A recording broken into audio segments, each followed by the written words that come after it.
अयो बा के यतिका सामान केटाकेटी हो के हुने नि के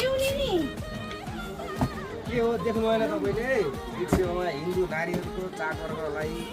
हरितालिका तीजको अवसरमा अब पहिला तपाईँले दाई भाइ मादल खोज्नु भन्थ्यो दिदीबहिनी खोज्नुहुन्थ्यो अहिले त्यो जमाना छैन बुझ्नु कि नै बुझे मलाई त त्यसको लागि यही हो यो डेट हो नि हो हो यही डेट चाहिएको छ हामी दिदीबहिनी पनि धेरै छौँ हामी 12 बहिनी छौँ हामीलाई एउटा डेट चाहिन्छ एउटा मलाई समूहका लागि र एउटा दिदीबहिनीका लागि दुईटा डेट तपाईँलाई कतिसम्म कति प्रायसम्म चाहियो कति पैसासम्म चाहियो भन्नु त कति 5,000 मा आउँछ ए भगवान् राम राम राम 5,000 होइन 4,000 होइन 3,500 होइन 3,000 होइन अब मात्र 2,490 रुपियाँमा तपाईँले तीजको मजा लिन सक्नुहुन्छ त्यसको लागि तपाईँले कति लाग्ने भन्नुहोस् ल म दुईवटा लान्छु प्याक गर्छु ल भाइको ल 3वटा